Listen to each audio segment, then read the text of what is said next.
Entrevista Central. Hoje conversamos com Vera Iaconelli, psicanalista, doutora em psicologia pela USP e diretora do Instituto Gerard de Psicanálise. Doutora, agradecemos sua presença nessa entrevista central. Doutora, a nossa primeira pergunta é bem simples e você entende bastante disso. O que é luto e qual a diferença do luto cotidiano que a gente vive desse luto vivido pela pandemia? Olha, o luto é um processo básico do psiquismo, tá? A gente precisa ter sempre essa competência de largar coisas que a gente ama e seguir em frente, senão a gente ainda estaria aí sofrendo por coisas do passado, da infância da gente. Agora, quando você fala do luto, da perda de um ente querido, é muito mais complexo, muito mais difícil, muito mais demorado. Então, a gente observa alguns rituais, a gente observa alguns cuidados. Entre eles, o luto de uma perda de uma pessoa amada, ele implica tempo, ele implica ritualização, contato no laço social para a gente falar sobre quem se foi, reconhecimento, que as pessoas possam falar pêsames, reconhecer o sofrimento, não pode ignorar o que está se passando.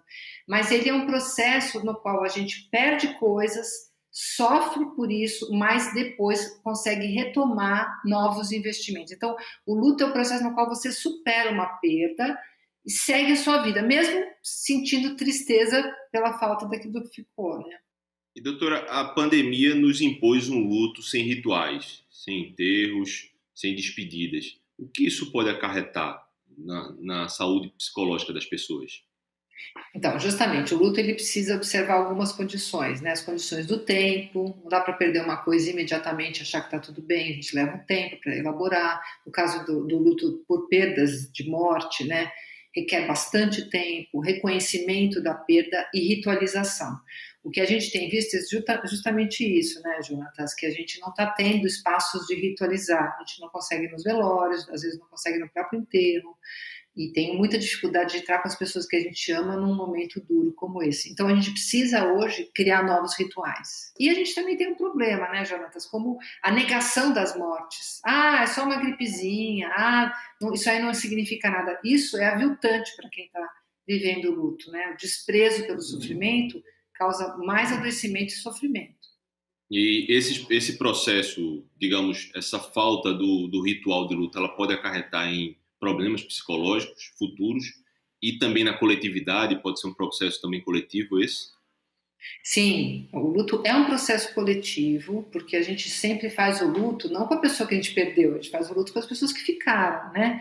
É uma troca entre pessoas, nas quais a gente lembra quem foi, a gente narra, conta histórias, e hoje a gente afeta não só a pessoa mais próxima que perdeu, mas todos em volta. Estamos num grande processo de luto, né? Mal vivido e mal elaborado, que causa adoecimento, sim, se não for cuidado. E você falou de criar novos rituais.